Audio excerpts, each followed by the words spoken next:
Apakah departemen Ya, akan dibubarkan aja? saya minta pada saudara tadi ya, nanti lihat aja dah gitu loh. Yang ngomong itu percuma aja. Oke, bagaimana dengan tidak bersedia digaji kalau jadi presiden? Oh, terserah aja. Kalau negara memutuskan tidak digaji, nggak digaji terserah. Ya, bagi saya itu nggak ada masalah. Saya tukang nulis, dapat honorarium kok. Oke.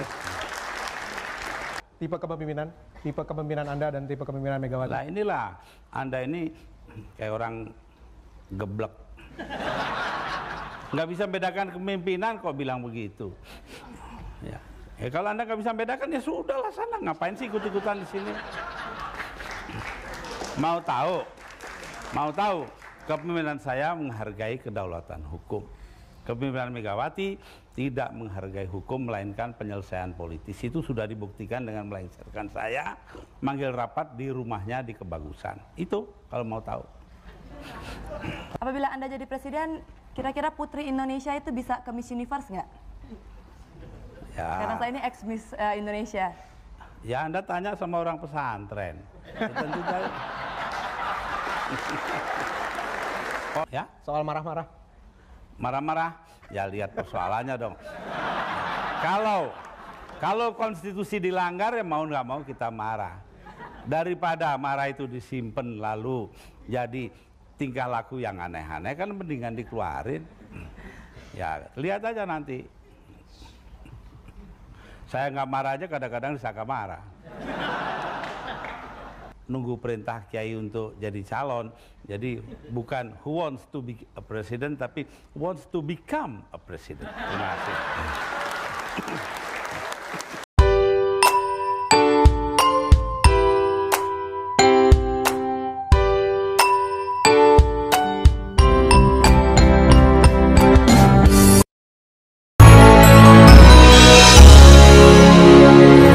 Assalamualaikum warahmatullahi wabarakatuh.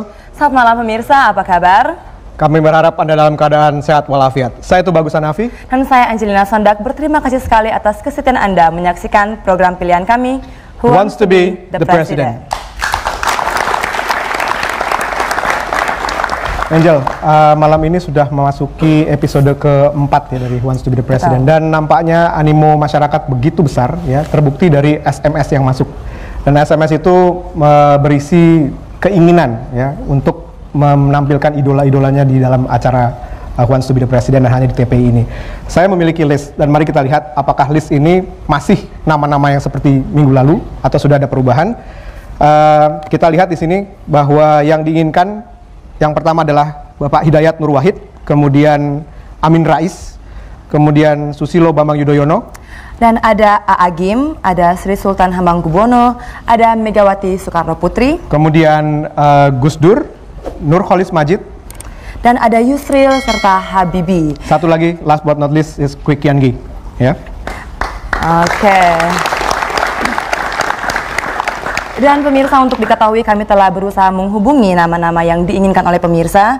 Dan ada yang masih menunggu konfirmasi, ada juga yang masih menunggu ditaruh dalam schedule yang tepat. Dan ada juga yang sudah menyatakan belum bisa dalam waktu yang dekat ini. Dan untuk yang belum bisa dalam waktu dekat ini, seperti Susilo Bambang Yudhoyono ya Hanafi ya? Ya, dan juga Bapak Hidayat Nur Wahid juga yang belum bisa. Dan juga mungkin nama-nama lain yang kita akan bicarakan atau kita akan berikan update kepada Anda semua setelah ini ya. Baiklah. Kita akan hadirkan sosok tokoh ya yang juga masuk di dalam list ya, list yang tadi. Tokoh yang memang diinginkan oleh masyarakat untuk tampil di dalam acara ini. Namun demikian, kita melihat bahwa tokoh tersebut sekarang memang sedang dalam perjalanan ya menuju studio kami. Jadi kita akan berbicara ringan dengan beliau dulu melalui telepon conference call sambil menunggu beliau untuk hadir di ruangan ini. Baiklah pemirsa, siapakah tokoh yang akan hadir di malam hari ini? Tokoh kita kali ini identik dengan kontroversi dan sulit ditebak. Di balik bicaranya yang blak-blakan dan ceplas-ceplos, tersusun langkah-langkah kejutan yang membuat lawan dan kawan politiknya terperangah. Sebagaimana pengakuannya, nilai-nilai demokrasi dan hak asasi manusia adalah komitmen utamanya. Ia menghayati betul betapa sulitnya meletakkan nilai-nilai demokrasi di tengah negeri yang tengah carut-marut ini. yang lebih istimewa dari sosok yang satu ini adalah berpengalaman menjadi Presiden Republik Indonesia. Meski harus mengakhiri kekuasaan sebelum masanya, ia telah menorehkan sejarah presiden bukanlah lembaga yang sakral. Istana Presiden adalah juga istana rakyat. Kini, ia berupaya kembali ke istana demi mengusung tegaknya demokrasi dan peri kemanusiaan. Pemirsa, inilah kontestan kita.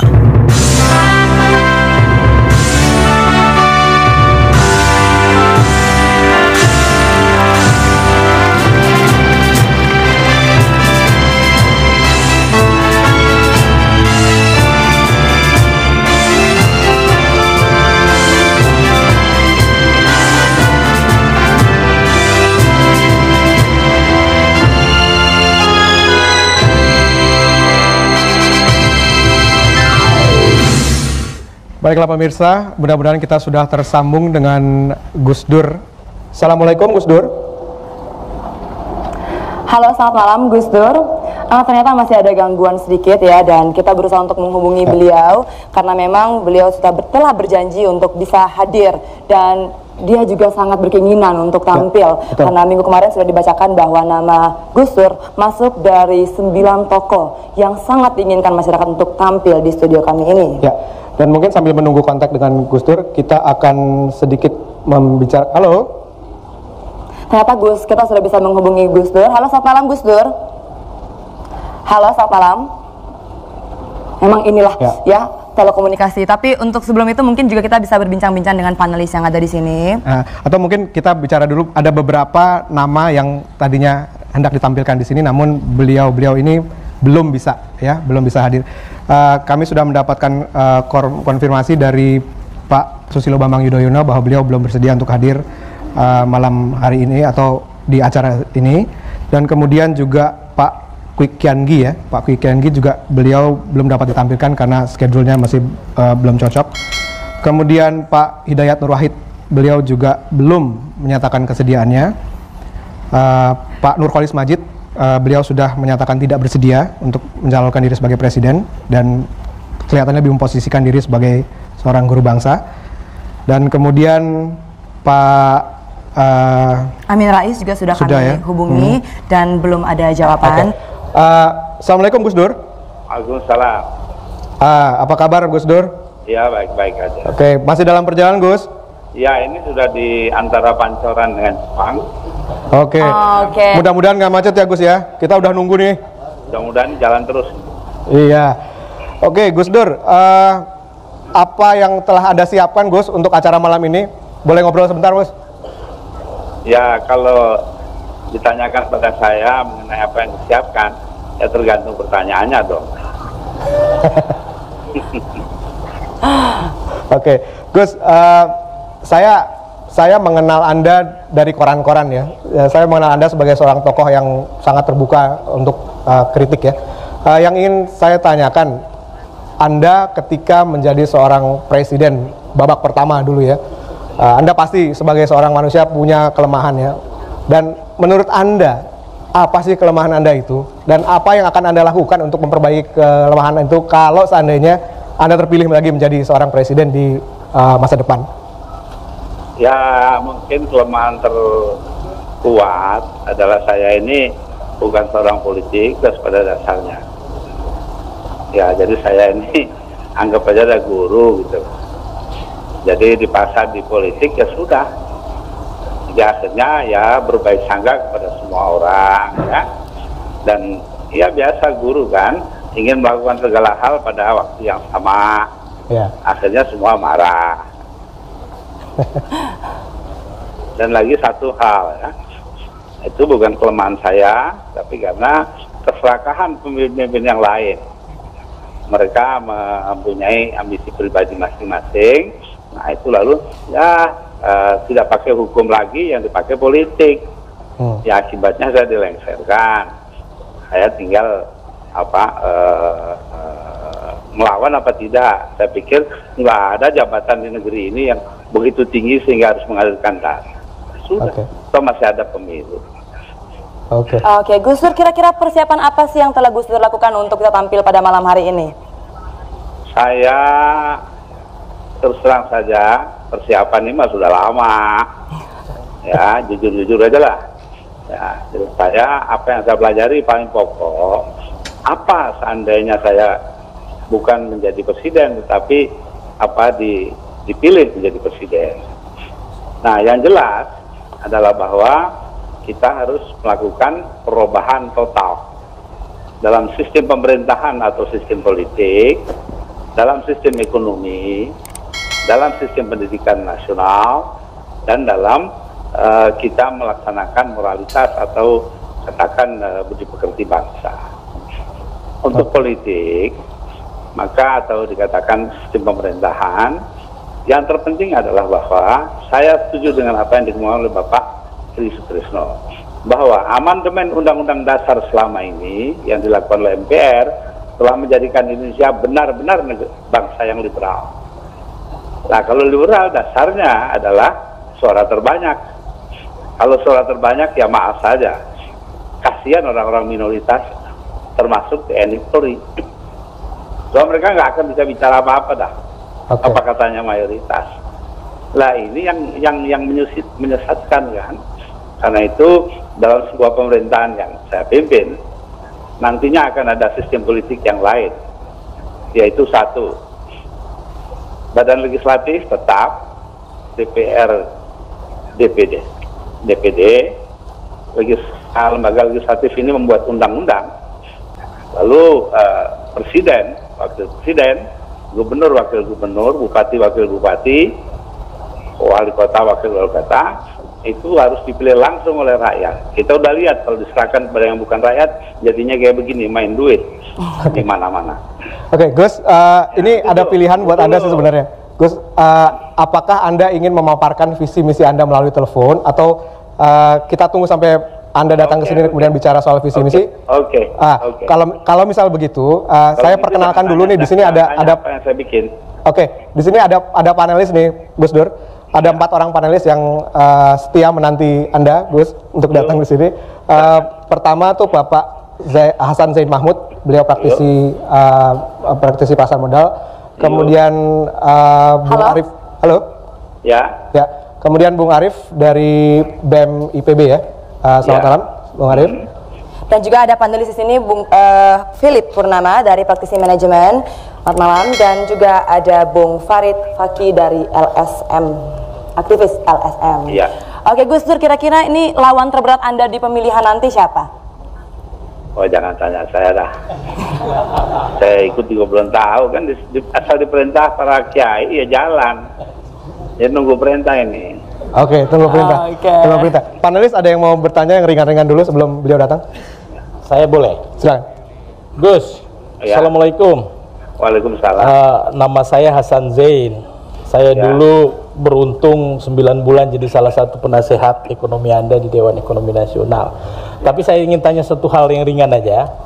Dulu ketika Anda menjabat presiden, ada seorang wartawati Inggris yang mengatakan Indonesia akan segera makmur seandainya kita bisa mengekspor banyolan. Komentar Anda apa kira-kira? Ya, Bapak yang dia bilang itu banyolan.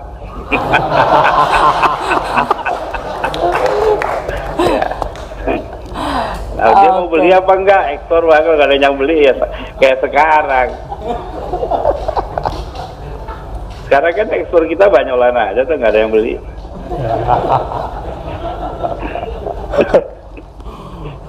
Oke. Ada lagi? Ya, silakan. Gus Dur, nama saya Philip Purnama. Ya. Gus Dur terkenal sebagai seorang tokoh yang sangat respect terhadap ulama-ulama. Iya. Dan tentunya pencalonan Gus Dur itu tidak terlepas dari izin dari Dewan Suro. Terutama 4 ya. Apakah Gus Dur sekarang sudah mendapatkan restu tersebut? Kalau izin sudah. Bulan puasa yang lalu saya diizinkan oleh 4 orang ulama. Ya, sebenarnya ada 20 orang yang gede-gede ya. Nah, saya ambil 4 orang. Mereka sudah memberikan izin. Ya, dan ya tapi saya bilang baru izin belum perintah. Tenang aja. Inilah enaknya kalau nggak punya beban. Ya, apakah izin dan perintah itu oleh Gus Dur diartikan berbeda? Apa?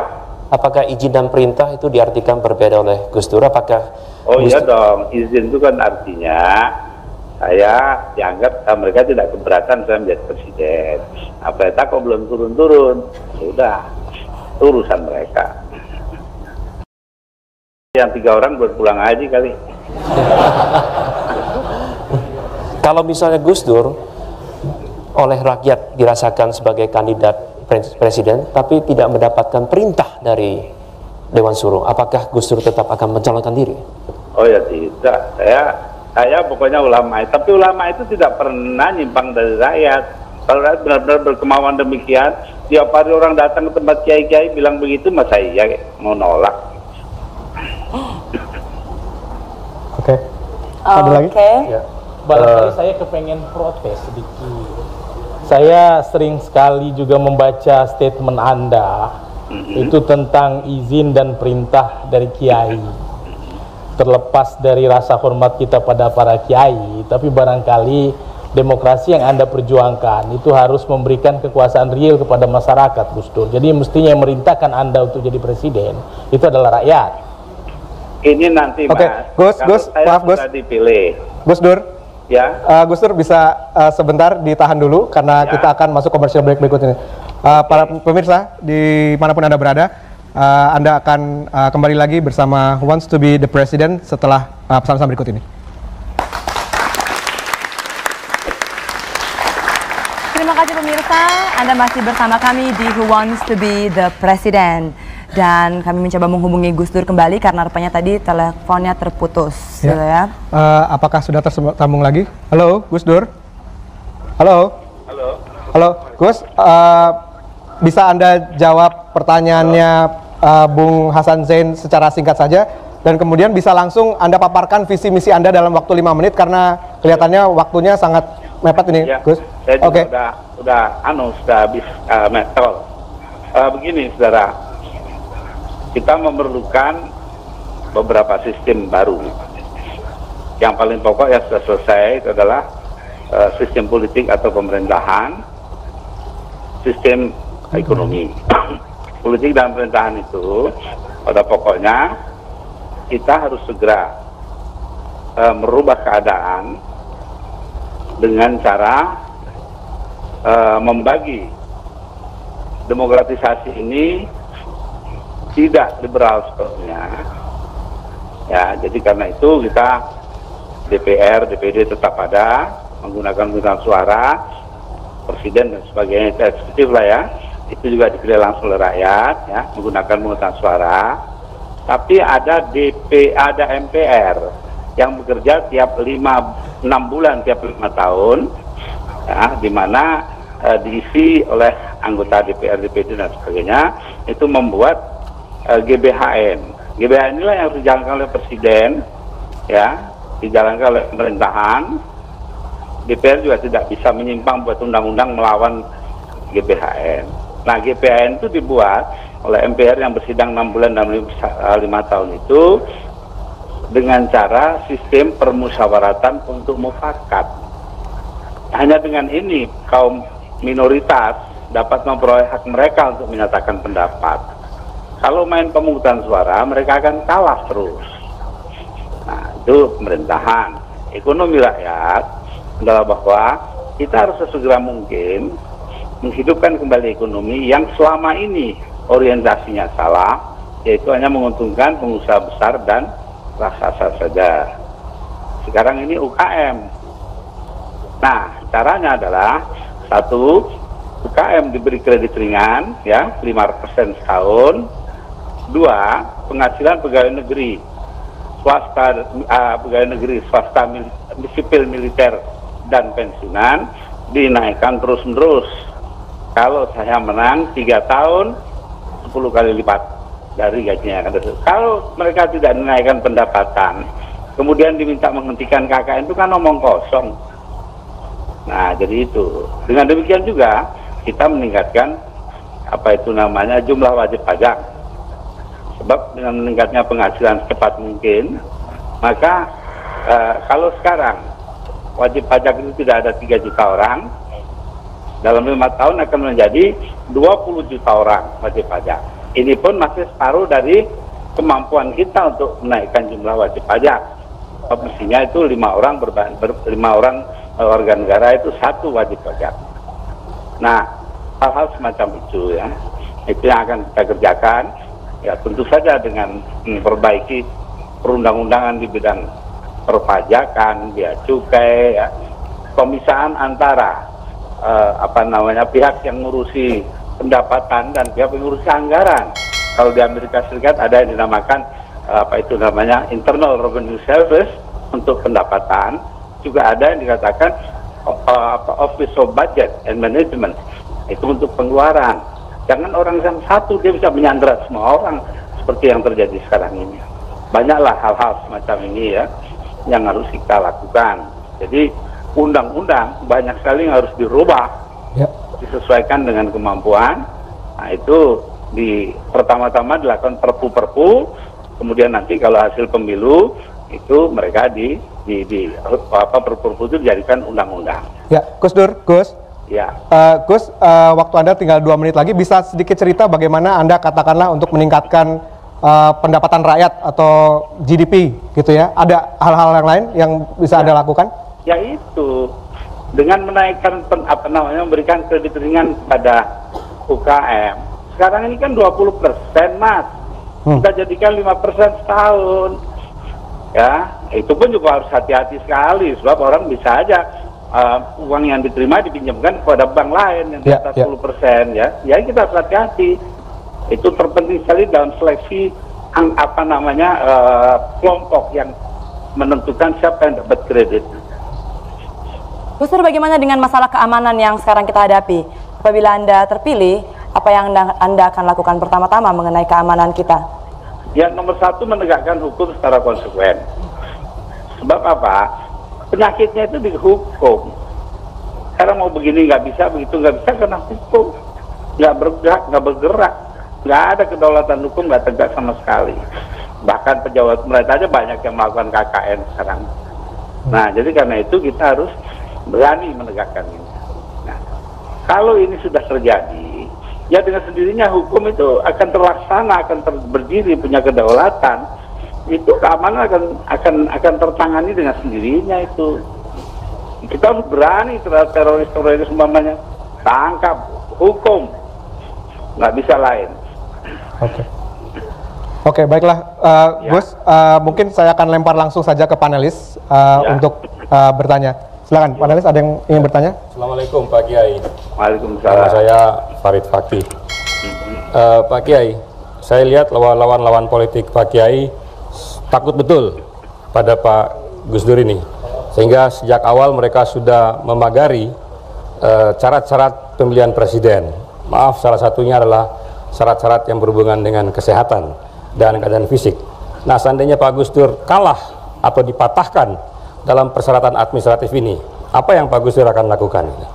Saya sih nggak apa-apa, pengen juga enggak jadi presiden.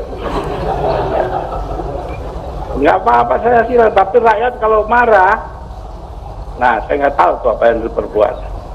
Jika Pak Gus Dur kemudian tidak bisa menyalurkan diri karena administratif itu, siapa yang Pak Kiai akan pilih sebagai penggantinya? Oh, saya kalau nggak akan mengatakan pada Anda, bodoh betul saya kalau begitu. Saya udah punya calonnya, orang muda, energik. Ya, saya nyeletuk lagi di tengah-tengah. Ini interupsi kan mulai jadi budaya nih sekarang. Anda kan sudah punya kesempatan muncul 1 kali. Dan ya, apapun alasannya sebenarnya secara empiris kita harus mengatakan bahwa Anda tidak berhasil menarik bangsa ini dari kubangan krisis. Terus terang kalau Anda muncul lagi dan mendengar paparan Anda yang singkat tadi, di dalam pencernaan saya itu masih tetap jurus pendekar mabuk yang dulu-dulu juga kok. Nah, ya, saya ingin bertanya satu saja, kalau Anda ditanya mau nyusun prioritas sebagai seorang presiden untuk keluar dari krisis multidimensi sekarang, prioritas Anda yang paling tinggi apa sih? Menciptakan kemampuan ekonomi dan membuat sistem pemerintahan yang bersih. Bagaimana kira-kira lebih detailnya? Ya tadi kan sudah saya terangkan caranya. Bahwa kalau tadi itu, siapa sih yang ngomong tadi itu? Bahwa bisa, ya itu karena kan dirintangi segitu banyak orang berambisi, militer dan sipil. Nggak bisa disamakan, itu nggak bisa. Itu tandanya orang yang ngomong itu nggak ngerti politik. Apa yang Pak Gus Dur akan lakukan untuk memperbaiki hukum dan pemberantasan KKN? Karena saya ingat betul ketika Pak Gus Dur menjadi presiden, Pak Gus Dur tidak berani menghukum 3 konglomerat hitam dan memberikan kesempatan pada ketiga konglomerat itu untuk terus berusaha sampai 3 tahun, dan tahun ketiga baru dia akan dihukum. Ya, akan diperiksa. Nggak seperti sekarang, tahu-tahu ada discharge saja. Harus ada prosesnya dong. Ya, itu diperiksa. Oke Gus, ya saya mau bertanya Gus. Nama saya Arif Maulana. Jo. Dari BPPB. Ketika sekarang ini pengalaman Anda sebagai presiden itu merupakan kelebihan Anda mungkin ya. Bagaimana ketika Anda menjadi presiden pada periode sebelumnya, kendala-kendala yang Anda hadapi dalam menegakkan agenda reformasi itu apa aja Gus? Ya kendalanya sih dulu ya, karena para pemimpin yang sekarang ini dianggap menjadi elit itu politik, punya ambisi pribadi, menggunakan cara politik, tidak mau menjalankan pemerintahan hukum. Itu aja sebabnya. Jadi harus kita tegakkan hukum itu, kita paksakan hukum itu.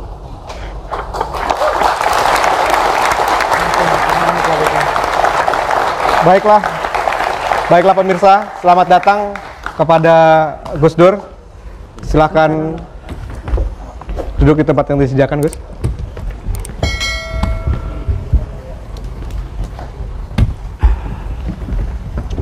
Silakan.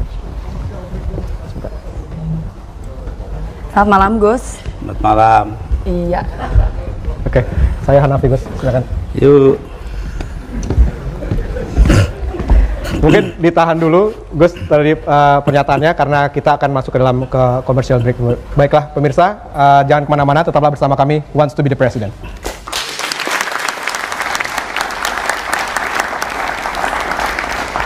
Terima kasih Anda masih bersama kami di Who Wants to be the President. Dan saat ini Gus Dur telah berada di studio. Dan kita langsung aja Gus Dur pada agenda reformasi yang tadi. Pertanyaan tadi, Gus Dur, bagaimana Anda menegakkan agenda reformasi? Ya, kalau saya ya dengan cara mendirikan sistem baru.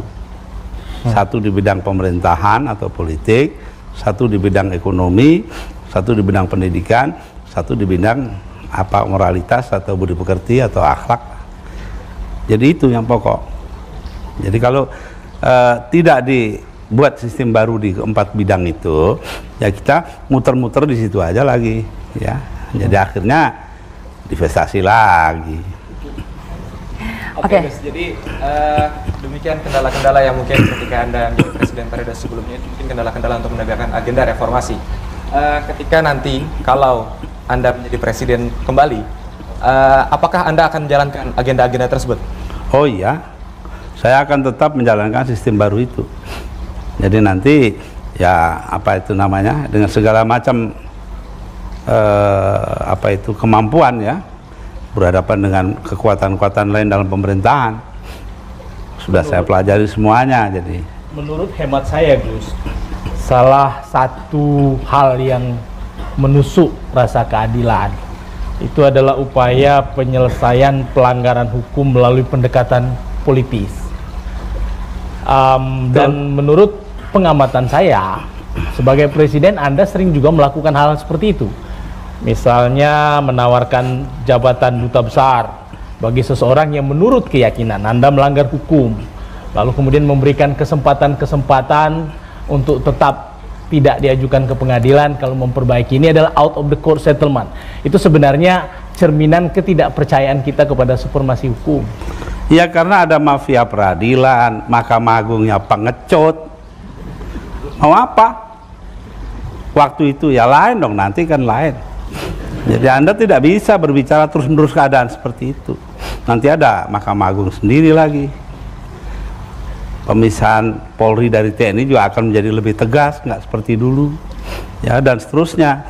Pemerintahan daerah juga sekarang lebih kuat, walaupun ya masih ada beberapa aspek-aspeknya yang harus dibenahi lebih jauh, bahkan harus dilarang. Perkataan lain, kalau Anda jadi presiden, maka orang-orang seperti itu akan Anda bersihkan. Oh, jelas, jelas. Oke.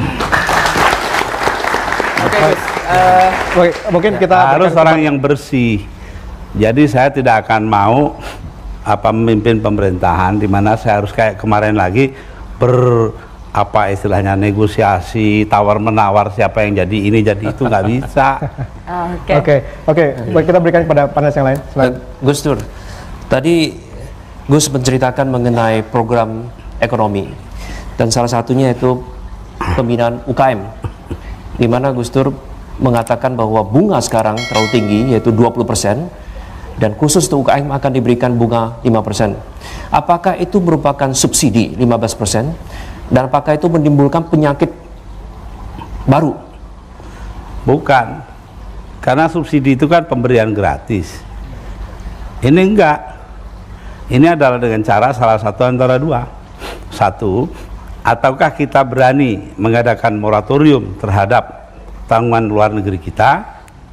Sekarang ini sudah 80 triliun tiap tahun, 80 miliar dolar tiap tahun. Kita bayar orang lain, kita melarat, makan juga kagak.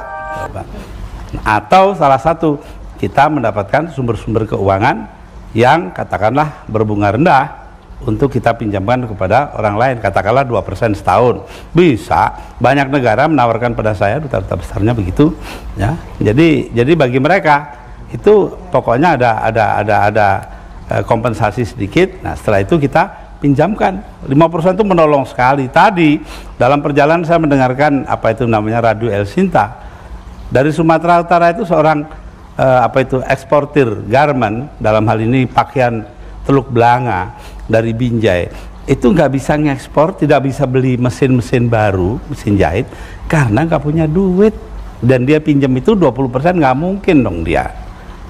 Nah, yang membunuh eksportir kita ya kita sendiri kan.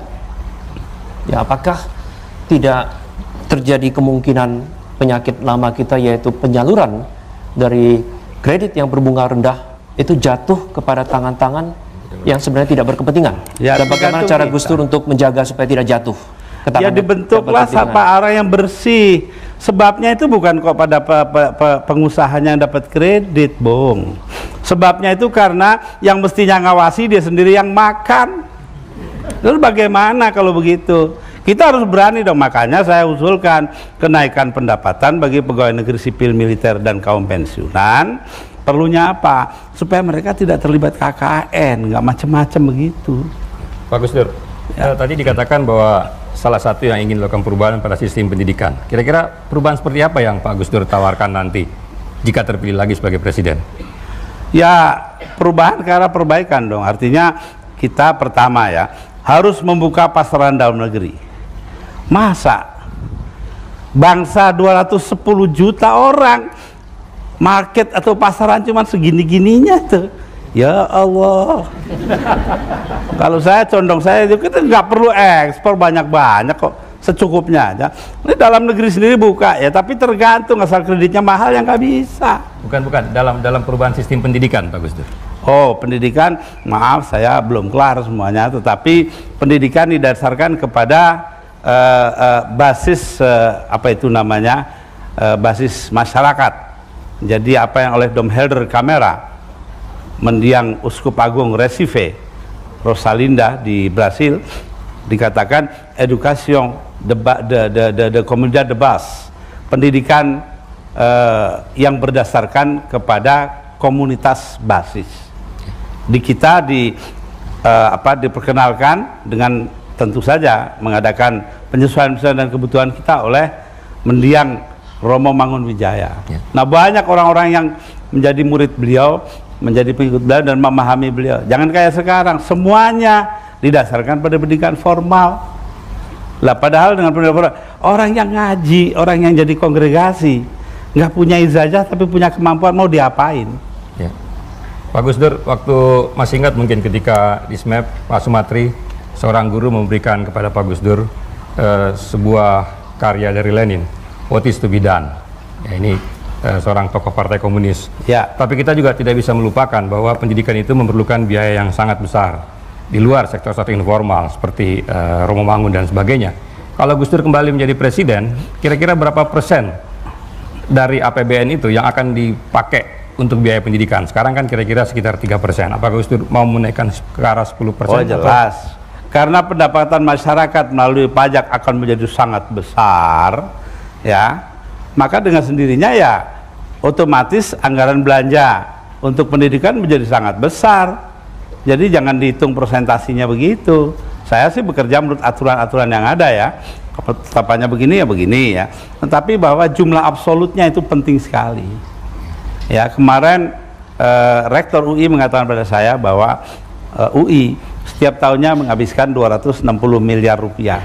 Ya Tuhan, kasihan amat. Ya paling enggak itu kan ya udah 1 triliun rupiah. Sedangkan kita mempersenjatai apa namanya Hansip aja gede banget. Oke. Baik Gus Dur, kita akan kembali setelah pilihan yang satu ini. Pemirsa, tetaplah bersama kami di Who Wants to be the President.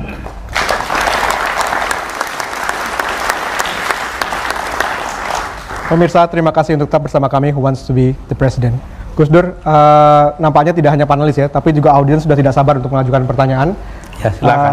Ya, kami akan lemparkan dua pertanyaan dulu. Dua pertanyaan dan kami harapkan pertanyaan dapat timbul dari berbagai macam aktivis, misalnya dari mahasiswa, dari praktisi manajemen atau dan lain sebagainya. Ya, silakan. Tolong sebutkan nama dan singkat saja. Nama Andi Kusnanto. Saya masyarakat biasa. Yang saya ingin tanyakan adalah masalah yang krusial di Indonesia adalah utang. Yang saya tanyakan pada Gus Dur adalah bagaimana Gus Dur nanti ketika menjadi presiden membayar utang caranya. Soalnya itu calon presiden yang lain tidak ada yang menyinggung seperti itu. Yang kedua adalah bagaimana setujukah Gus Dur ketika kita lihat bahwa Indonesia sebagai suatu perusahaan, bahwa Indonesia sangat bangkrut di sini, banyak utangnya. Bagaimanakah Gus Dur, apakah setuju kalau ada usulan bahwa Indonesia itu dilikuidasi, diganti menjadi apakah namanya, apakah yang tadi sistem yang disebutkan Gus Dur tadi itu dilikuidasi, semuanya dilikuidasi, diganti dengan baru. Apakah seperti itu Gus Dur setuju atau bagaimana? Saya tidak setuju. Mungkin kita ke pertanyaan berikut. Silakan. Bapak yang itu dulu, Pak. Mungkin. Ya. Assalamualaikum warahmatullahi wabarakatuh. Selamat malam Bapak mantan Presiden Republik Indonesia, Kiai Haji Abdurrahman Wahid. Nama saya Abadi. Saya adalah salah satu pengusaha kecil yang termasuk tertindas di negeri ini. Mudah-mudahan Bapak jadi presiden nanti supaya saya bisa jadi Lim Sulyong jilid 2. Terima kasih. Pertanyaan saya, di situ dalam Undang-Undang Dasar dikatakan bahwa tanah dan air adalah milik negara. Nah, sampai saat ini semua tanah dan air kita di Indonesia ini sudah bukan milik kita lagi, Pak Gus Dur. Semua sudah milik orang asing dan juga sudah semuanya milik keluarga pejabat dan kroni-kroninya, milik rakyat nggak ada lagi. Nah, apakah nanti Gus Dur dapat memperjuangkan jika tanah yang ada di rumah saya itu terdapat emas, berlian dan gas bumi akan menjadi milik saya? Apakah Gus Dur bersedia nanti memperjuangkan merubah undang-undang dasar tersebut? Itu pertanyaan saya pertama. Sehingga kalau itu bisa berubah nanti menjadi milik rakyat, maka insya Allah rakyat Indonesia ini akan menjadi kaya raya. Pertanyaan saya yang kedua adalah bahwa UKM ini kelihatannya is only a wish and is only a dream. Kelihatannya masih jauh daripada jauh panggang dari apinya. Jadi menurut saya Gus, tidak ada salahnya kalau departemen UKM itu sebaiknya dibubarkan saja Gus. Lebih bagus pembiayaan departemen itu diberikan saja kepada kredit kecil. Itu jauh lebih baik Gus. Terima kasih. Assalamualaikum warahmatullahi wabarakatuh. Silakan dijawab dulu Gus Dur. Ya. Tentang bayar utang dan likuidasi tadi. Ya, menurut saya itu kita terikat kepada sistem perdagangan internasional dan kita tidak mau keluar dari situ. Jadi karenanya ya kita namanya punya utang ya harus bayar. Tetapi tentu saja ada negosiasi tentang kapan dibayarnya, berapa jumlah pembayaran, bunganya, dan sebagainya, dinegosiasi kembali. Jangan kayak sekarang nurut aja apa katanya IMF. Ya, jadi itu nomor satu. Sebab risikonya kalau tidak itu besar sekali. Tetapi, nah ini tetapinya ya, bahwa kita harus jelas kepentingan kita itu nomor satu lebih dahulu. Jadi kita jangan mau umpamanya dalam negosiasi itu ngalah kayak sekarang ya, sampai divestasi Indosat membahayakan keamanan kita sendiri, kan udah gila itu. Nah jadi karenanya itu jalannya. Kita tidak keluar dari sistem perdagangan internasional yang bebas, kita tetap bersandar kepada persaingan yang bebas dan tetap menggunakan ukuran-ukuran efisiensi yang rasional. Itu sebagai persyaratan ekonomi yang benar, ekonomi yang berjalan sehat. Sekarang ini nggak sehat, ya, jadi harus disehatkan kembali.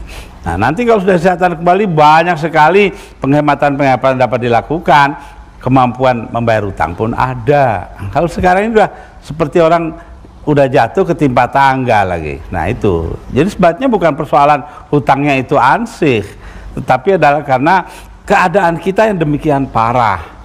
Yang kedua, bahwa tidak bisa kita hanya mendasarkan diri pada ekspor saja. Ekspor saja satu sebagian saja, tapi ekonomi dalam negeri pun harus kuat, pasar dalam negeri harus bagus. Ludwig Eduard Erhard yang menjadi kanselir kedua Jerman Barat setelah Konrad Adenauer menggunakan atau menyusun apa yang dinamakan sebagai konsep Social und Marktwissenschaft, ekonomi yang berdasarkan fungsi sosial dan pasaran, ya, sebagai koreksi terhadap Lebensraum, ruang bergerak, ruang hidup dari Hitler yang sifatnya politis menjarah negara tetangga. Sekarang berebut pasar dengan yang lain. Mau tidak mau kita harus begitu. Dan kita udah ada menang, sudah tampak beberapa hal kita itu menang. Karena apa? Ya ini yang penting sekali ya. Karena kita itu benar-benar kaya di dalam 3 sumber alam. Produk hutan, 2 kekayaan laut, dan 3 pertambangan. Orang lain itu bisa ekspor barang-barang diproses. Lah kita ini kan karena prosesnya itu mahal, high economic cost itu, maka di negara kita untuk memproduksi sesuatu biayanya mahal. Kalau kita buat semurah mungkin, wow, ekspor akan lari ke sini semua, minta barang dari kita karena harganya lebih murah. Ya, dan yang kedua tadi masalah Anda mau tidak merubah Undang-Undang Dasar bila? Ya, Undang-Undang Dasar itu tentu saja ada yang harus direvisi ya. Tadi bagus sekali Bapak itu mengatakan bahwa hak milik atas tanah itu jangan sampai keluar dari tangan rakyat. Memang ya ironis toh sekarang kalau ada orang punya tanah ya, nah kemudian ditemukan minyak, dia nggak punya apa-apa, kata orang Jawa ngaplo, nggak dapat apa-apa. Ya, ini nggak bisa. Bahwa dia yang ada di situ, minyak ada ditemukan di tanah dia, ya dia yang berhak kalau memang dia punya hak atas tanah itu. Jadi memang saya setuju Undang-Undang Dasar harus direvisi dalam hal ini. Tetapi ya, revisi Undang-Undang Dasar itu tidak gampang Pak. Ya itu harus kita usahakan bergenerasi-generasi. Lama ya Gus? Lama. Nah, mengenai UKM yang dibubarkan aja UKM. Ya? Untuk UKM selalu menjadi hanya bahan pembicaraan saja, tidak ada realisasi. Apakah Departemen UKM dibubarkan aja? Saya minta pada saudara tadi ya, nanti lihat aja dah gitu loh. Ngomong itu percuma aja. Ngomong percuma aja. Banyak yang ngomong seneng UKM, tapi dalam kenyataan dia yang bunuh UKM toh. Oke, pertanyaan berikutnya. Ya, terima kasih ya Gus atas kesempatannya. Ini Gus Dur, kalau kita lihat permasalahan bangsa ini sangat rumit sekali. Sangat rumitnya kalau kita lihat ya, kita 60 juta yang masih nganggur. Sekarang tingkat pertumbuhan ekonomi 3,25, tidak mampu menyerap tenaga kerja. Kemudian APBN kita 80% untuk kebutuhan rutin. Kemudian pendapatan per kapita masih $400. Nah ini perlu kerja keras. Karena kondisi yang sangat berat ini, saya meminta kepada Gus Dur, ini dari hati yang dalam dengan tidak melupakan kebesaran Gus Dur, supaya Gus Dur tidak mencalonkan diri pemilu 2004. Karena apa? Karena permasalahan bangsa begitu rumit. Ya, begitu rumit sehingga saya kira perlu ya mungkin Gus Dur pilih yang lain lah, yang kira-kira cukup sanggup untuk mengabsorb permasalahan bangsa. Karena kita ini, rakyat ini sudah lelah. Kalau kita pilih nanti kemudian gak mampu 5 tahun lagi, kita masih juga gak maju-maju. Baik, kita ini lelah Pak Gus Dur. Jadi terima kasih. Mahasiswa, tolong mahasiswa satu. Mahasiswa. Sebentar Pak, mahasiswa, silakan.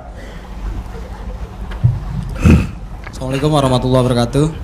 Salam. Gus Dur, saya cukup salut dengan Anda karena sampai saat ini belum lepas dari ingatan saya bahwa kemarin Anda adalah seorang presiden RI. Jadi mungkin saya bisa berikan julukan pada Anda adalah orang paling percaya diri di dunia ini mungkin. Jadi kemarin ketika Anda memimpin negara ini, Anda merupakan sosok yang penuh dengan kontroversial. Ketika baru menjabat sebagai presiden, Anda sudah berusaha untuk menaikkan gaji-gaji pejabat. Sementara kondisi bangsa sedang krisis seperti saat ini. Nah, menurut saya adalah seharusnya Anda sebagai seorang pemimpin justru berusaha untuk empati kepada rakyat yang sedang menderita. Jadi kalau saya berpikir seharusnya Anda justru bersedia untuk tidak digaji sebagai presiden. Kemudian yang kedua, kalau melihat kondisi sekarang, saya masih agak sulit untuk membedakan antara tipe kepemimpinan Anda dengan tipe kepemimpinan Megawati. Saya ingin Anda bisa memberikan gambaran perbedaan Anda, tipe kepemimpinan Anda dengan Megawati. Kemudian yang ketiga, cukup mungkin hanya 2 pertanyaan. Gus Dur. Assalamualaikum warahmatullahi wabarakatuh. Gus Dur silakan menjawab. Ada yang meminta Anda untuk tidak mencalonkan diri karena rumit masalah. Begini, sudah menjadi pegangan hidup saya apa katanya ulama, dan ulama itu 4 orang. Terserah orang mau ngomong apa. Pada hari Kamis yang lalu saya ketemu dengan saudara saya Irwan Hadinata, seorang pengusaha Tionghoa. Dia juga minta saya untuk tidak jadi presiden lagi. Presiden itu kekecilan untuk Anda. Saya bilang iya, tapi sebagai manusia saya harus mendengar apa katanya Kiai. Nah itu. Jadi saya maaf, Anda baik sekali dengan saya, kayak apa juga nolong saya banyak sekali, tapi tetap dalam hal ini tidak bisa. Oke, bagaimana dengan tidak bersedia digaji kalau jadi presiden? Oh, terserah aja. Kalau negara memutuskan tidak digaji, nggak digaji terserah. Ya. Bagi saya itu nggak ada masalah. Saya tukang nulis, dapat honorarium kok. Oke. Terus yang terakhir soal tipe kepemimpinan. Ya? Tipe kepemimpinan Anda dan tipe kepemimpinan Megawati. Nah inilah, Anda ini kayak orang geblek. Nggak bisa bedakan kepemimpinan kok bilang begitu. Ya. Kalau Anda nggak bisa bedakan ya sudahlah sana, ngapain sih ikut-ikutan di sini? Mau tahu kepemimpinan saya menghargai kedaulatan hukum. Kepemimpinan Megawati tidak menghargai hukum melainkan penyelesaian politis. Itu sudah dibuktikan dengan melengsarkan saya manggil rapat di rumahnya di Kebagusan. Itu kalau mau tahu. Oke, satu lagi mungkin. Singkat aja. Terima kasih. Saya memang mau cepat aja karena Pak Gus Dur, ini pertanyaan saya tahu Bapak ngomongnya pasti menegakkan hukum. Konsisten pertama tegakkan hukum, kedua tegakkan hukum. Jadi saya tidak barusan dengar itu, tapi saya sudah ketik dari rumah masalah penegak hukum. Hampir semua bilang penegak hukum, tapi hukum kita nggak tegak-tegak tuh Pak. Lalu saya ingin menganalisa akar permasalahan. Akar permasalahan ada 2 Pak. Penegak hukum itu sendiri perlu dibenahi. Kedua, yang ngikut hukum perlu dibenahi. Baik, pertanyaannya Pak. Nih, kira-kira Pak. Ini cepat aja Pak, saya cepat. So ini langsung pertanyaannya, silakan. Permasalahan utama. Anak-anak SMA, SMP dan mahasiswa itu semuanya nyontek. Sekarang nyonteknya pakai SMS. Kawannya ngitung di luar, dia ngirim. Nah, jadi orang begini tidak akan patuh pada hukum. Lalu yang penegak hukum itu menurut saya hanya satu Pak, Kopral Jono. Kopral Jono yang nangkap Edi Tengsil, Kopral Jono yang lepasin Edi Tamsil. Bagaimanapun Panglima perintah tangkap Kopral Jono. Bila Kopral Jono tidak tangkap, tidak. Permasalahannya ini Pak Gus Dur. Oke, jadi Kopral Le dari Singapura gajinya $700. Ya. Kopral Asman dari Malaysia gajinya $250. Tetapi ironinya Kopral Jono dari Indonesia gajinya hanya $65 Pak Gus Dur. Ini yang bikin masalah. Oke, jadi pertanyaannya penegakan hukum dan juga mungkin kompensasi buat para penegak hukum. Oke, terima kasih. Ya. Pemirsa, tetaplah bersama kami. Kami akan kembali setelah pesan-pesan berikut ini.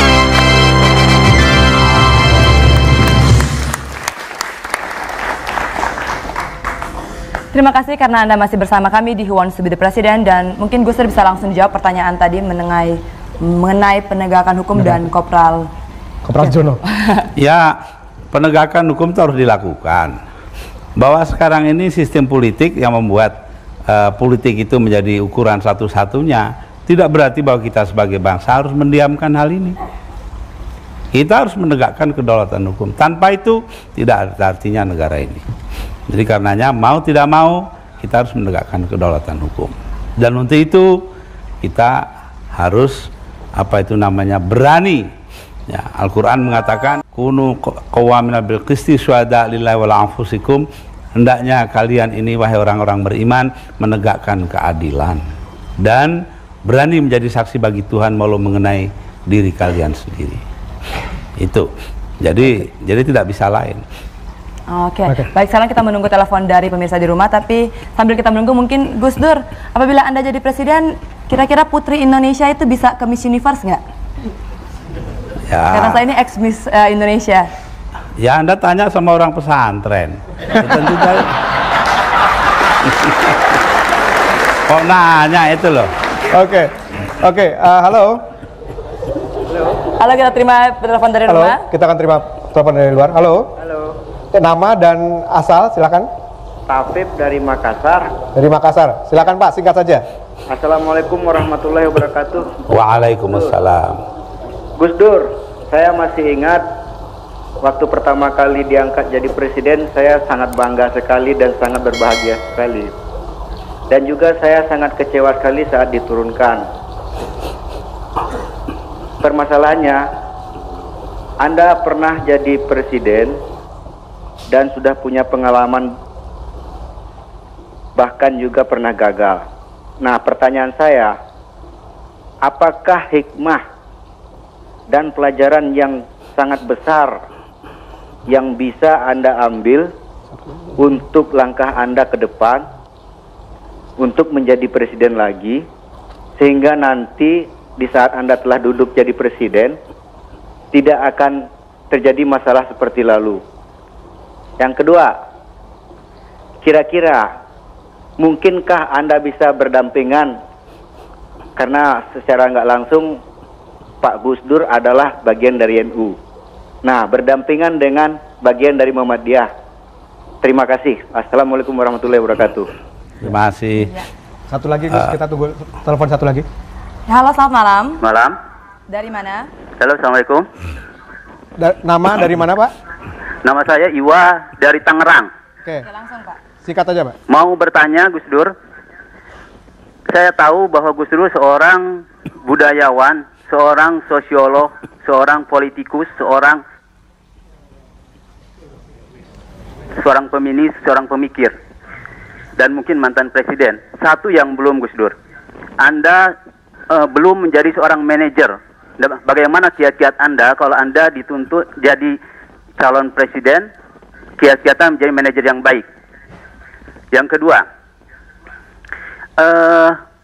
Anda itu dulu ketika jadi presiden suka marah-marah Gus Dur.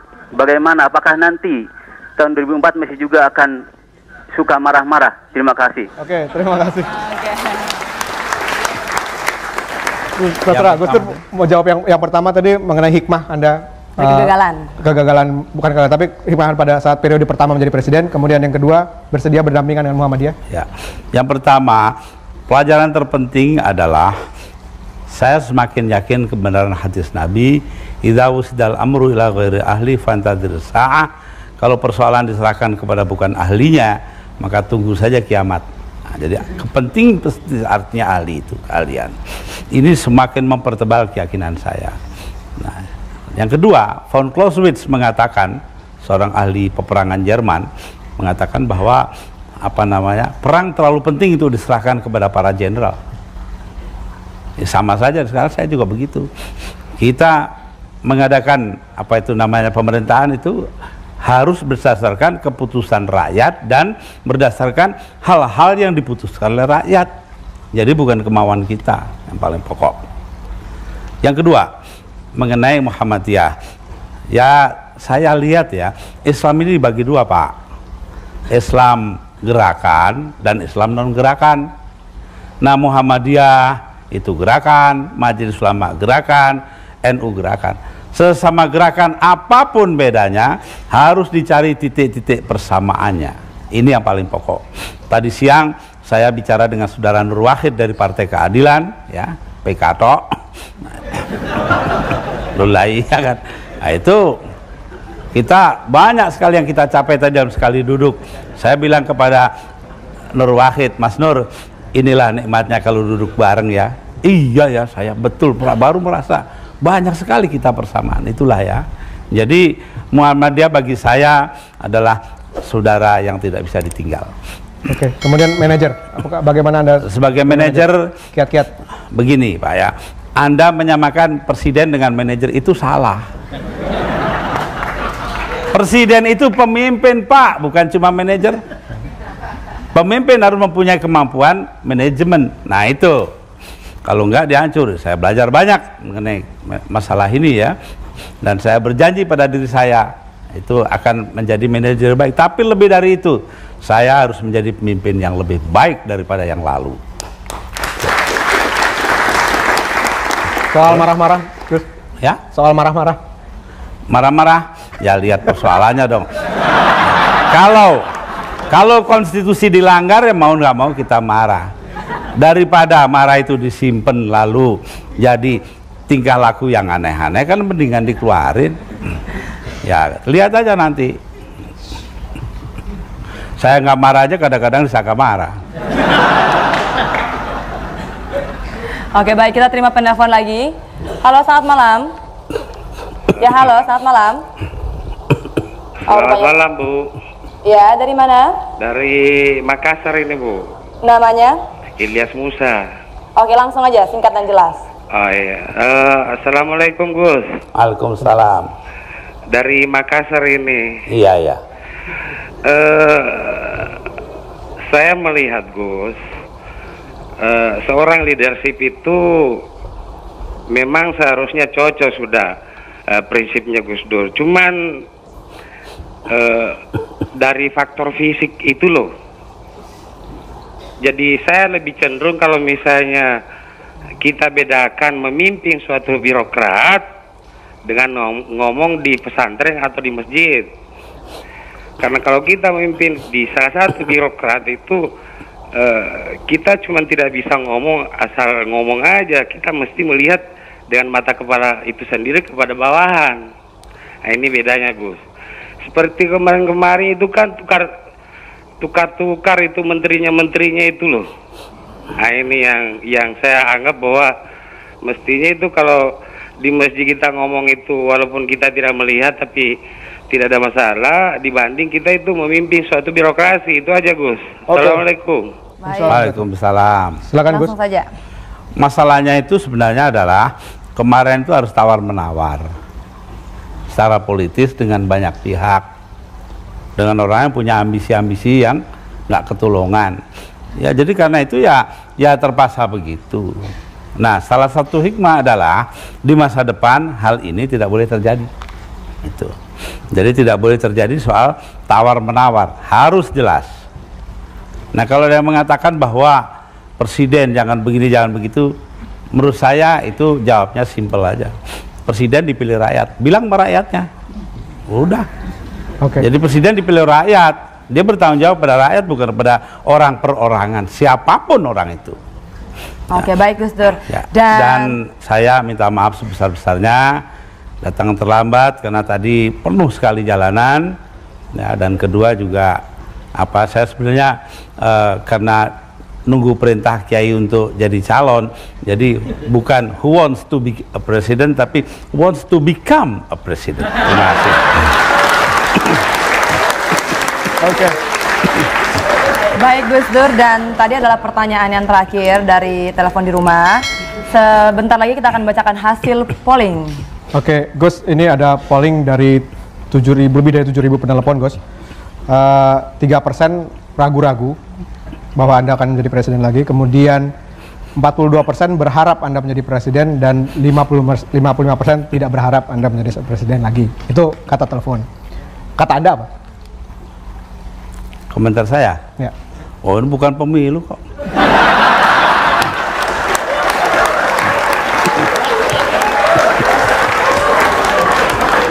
Oke. Baiklah Gus Dur, dan kami mengucapkan terima kasih sekali untuk kehadiran Gus Dur di sini. Dan jangan lupa pemirsa bahwa minggu depan kita akan tampil lagi di TPI jam 9 waktu Indonesia Barat, hanya di Who Wants to be the President. Dan saya Angelina Sondak. Dan saya Tubagus.